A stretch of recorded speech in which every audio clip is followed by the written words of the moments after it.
Welcome back, everybody. I'm Tassie with Tassie Eats, and today I'm having Khao Poon. So today I think we reached a high of 0 degrees. It is extremely cold in Minnesota, and I've been wanting pho, and a lot of people have been posting Khao Poon on Facebook, so it really made me crave it. I didn't want to take the time to make it, so I actually bought this. I went to our local Hmong village. It's like a market with a bunch of vendors. I've mentioned them before, and you can just go and pick out the food you want, and that's what I did. And then I got my Khao Poon from my favorite vendor, and it's not as thick as what I would make it at home, but it's still really decent and it's good. And then I also have Thai peppers here to eat on the side, and I have Fanta. All right, and then before I actually start eating, I want to do some shout outs. So the first one is to Queen Vashista. So she actually always watches my videos and I absolutely love it. She's always commenting on my videos as well. So I wanted to do a shout out to you. And I also want to do a shout out to Alexa Peacock. She requested that I do a shout out for her. And I was doing this like mukbanger of the month, and last month with the holidays it got really bad, so I forgot to do it, you guys. But for the mukbanger of December, I want to do a huge shout out to WW Healthy-Mukbanger. She is absolutely amazing. She's always posting up videos. She's eating really healthy foods. I feel healthier just watching her eat because she's really into like Weight Watchers, so she always counts her points and lets you know how much her meal is, and she eats really healthy foods. So, and it's really funny because I think it's really funny because her people who are really close to her, they actually don't know that she does mukbangs. And so I want to do a huge shout out to her, you guys. If you guys have time, feel free to check out her channel. She's gonna make you feel like you're eating healthy. I'm not gonna eat a salad on my channel, just so you guys know. Sometimes I'll do like a noodle salad, but it's not that healthy, you guys. All right, so without further ado, let's go ahead and get started. And this is really hot. I had to heat it up because it's like a good 30-minute drive back to my house. And they put like bamboo in here. Oh, and I have made this dish before. I'm gonna link it down below, my original mukbang of Khao Poon, and then I'm also gonna link how I actually make this as well. So there's a cooking video. Now just know, typically this is kind of on the spicier end. You can use a different type of curry, so it's not as spicy.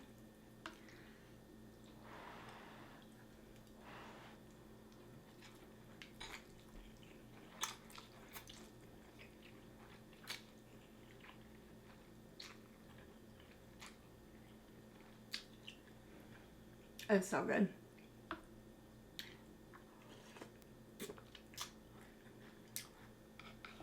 For veggies, they do put like cabbage, cilantro. They put bean sprouts in here, but I don't like it, so I always pick it out. I don't like raw ones. And then they put, in my original video, I generally don't like it when they use pho meatballs in Khao Poon. Khao Poon is a Laotian and a Thai dish, and a lot of times it is Laotian influenced, but Hmong people have a thing with putting pho meatballs in their Khao Poon. I'm not a big fan of it, but I'll eat it because the dish came with it.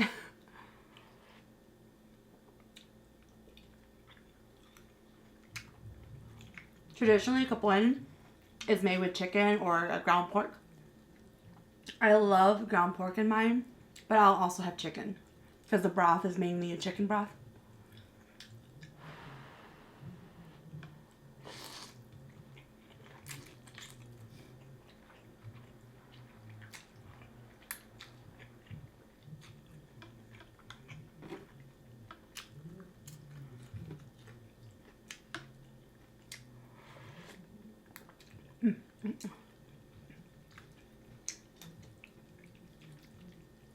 And they put bamboo in here. And typically they put like shrimp paste is also in here too.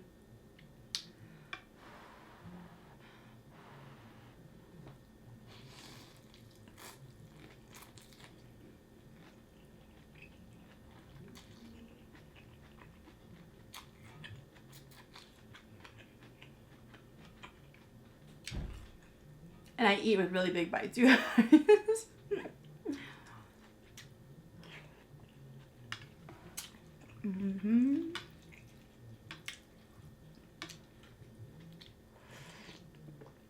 some people, they actually don't drink the curry broth. I think it's weird. Because they don't think it's like pho, where traditionally you drink the broth of pho. But I actually know a whole family that they don't drink the curry broth because the curry is supposed to just stick to the noodles.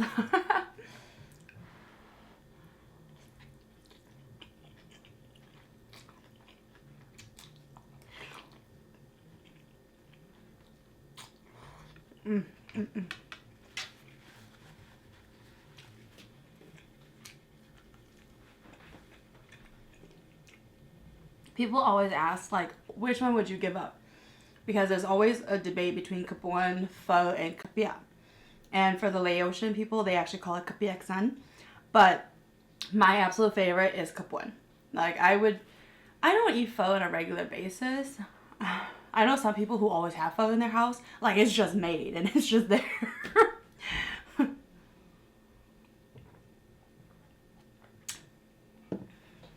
But I definitely love the complexity of this dish versus pho. It's more of just a beef broth. But definitely I prefer the curry over just pho. I do love pho, don't get me wrong. But if I had to only choose one, it would be Kapuan.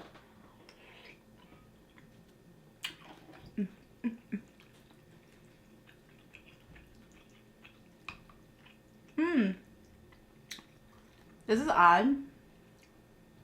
I was wondering what this was. I thought it was bamboo. This, you guys, it's a Vietnamese pork meatloaf. Why is it in Kapuan? It's not bad. I prefer the pork meatloaf over the pho meatballs because the pho meatballs is a little tougher in texture. But the meatloaf has a really soft texture. That's really good. I may have to keep doing that to my own.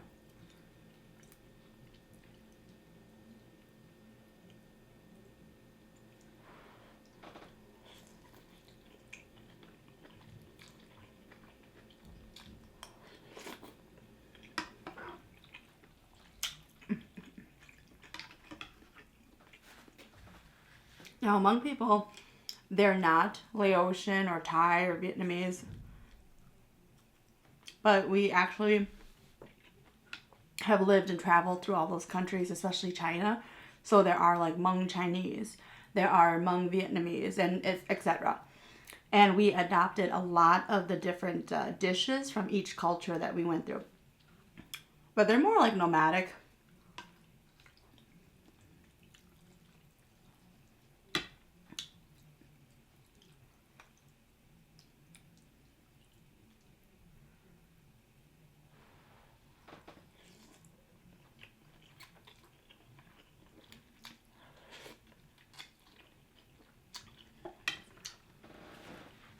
I guess in a way you could say that among people, they like to do a lot of fusions with their dishes and food. If you've ever had a pho egg roll, you'll know.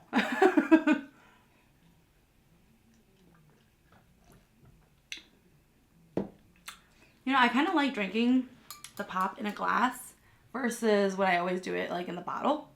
Because I feel like it doesn't hurt as much with the carbonation.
Oh, this is really filling. There's a ton of meat in here, you guys.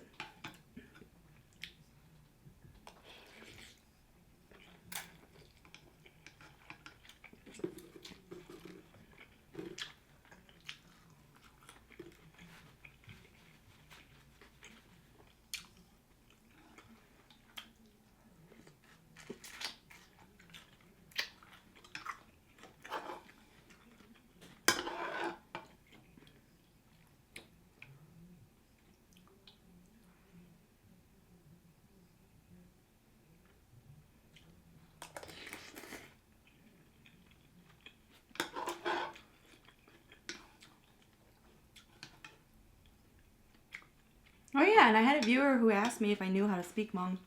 I do. My Hmong though. So for some reason, when it comes to Hmong, I can read it just fine and I can understand it. If someone is talking to me Hmong, I understand 100% of it. Now, as far as writing it on my own, no. I have a hard time understanding where you place certain letters, because in my head I keep thinking about the English consonants and everything and how it should actually go. So it's pretty bad that way where I can't write it out myself, but I can speak Hmong. My Hmong though, it's kind of like okay.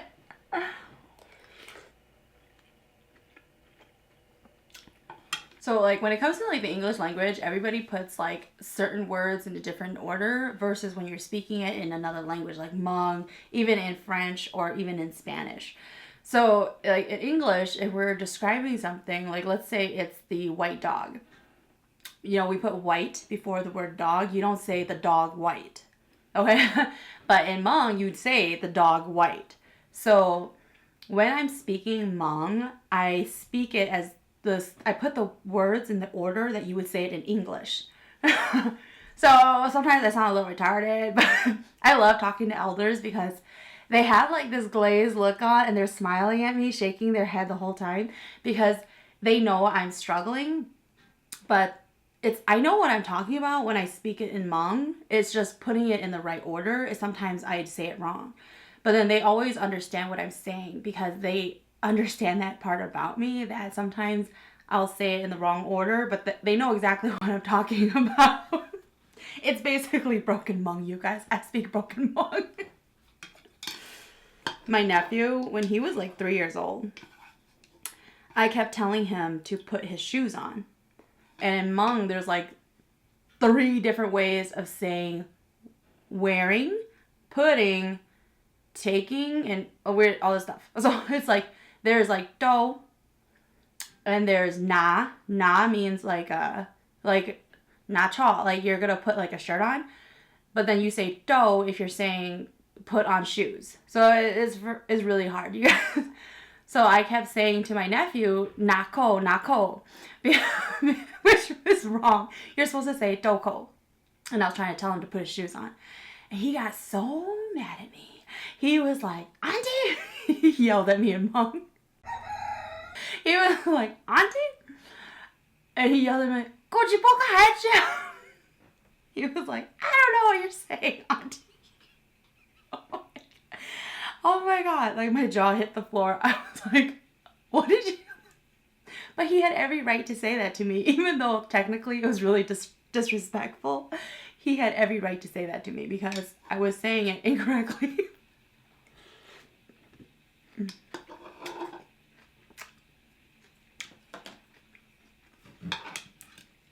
I love talking to kids in Hmong because they don't catch it when I'm saying something wrong. Like, I don't really use the Hmong language. But it's only because in my regular daily life, I'm not around anybody who's also Hmong.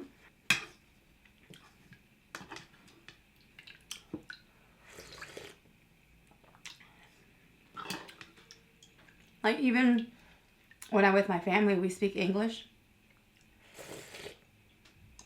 And so growing up, the only time I ever spoke Hmong was if I was talking to another kid.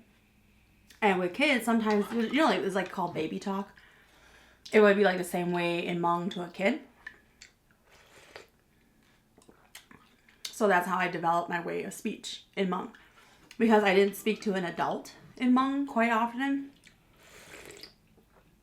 Growing up in an Asian family, you're raised extremely strict. Like, we were taught you can never interrupt an adult in a conversation. You can never speak directly to an adult unless they speak to you first. So even if you see an adult and they're your aunt or your uncle, you can never just approach them and start talking to them about something. They have to do it to you first for you to be okay. I can talk to them. And if you're ever going to make any noise that is, you know, like going to disrupt any of the adults, you had to do it in another room. So the kids growing up, if we ever went to a house where it was like a ceremony or an event, which was really, really rare, we would ever go.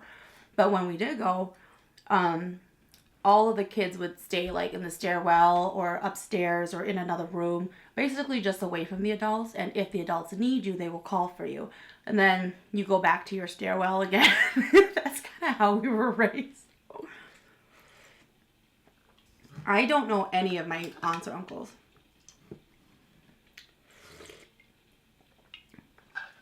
Like, I'll see them now, but because I'm an adult now, they'll talk to me. But as kids, I didn't know any of them, and we were never around them. I don't know any of my dad's side of the family, and on my mom's side, I only know one of them, one of her brothers. The rest, I don't know. I have not seen in years. So, my mom did raise us around a lot of Asian families. It was really hard when I first met my cousins. So it was really hard because they could only speak Hmong. They couldn't speak English.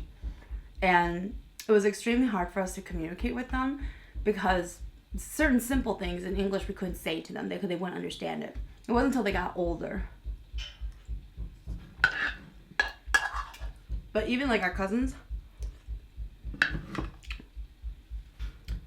I can probably count on one hand how many times I've seen them in my life. And they were all children at the time. And then as we got older, you know, you kind of just are on Facebook with each other, but you have never seen each other in real life for like 20 years. So I can speak Hmong, geared mostly towards children. And the elders, they understand when I'm talking in Hmong, but they're just very patient with me because it sounds like a kid is talking to them. All right, you guys. Thanks for watching.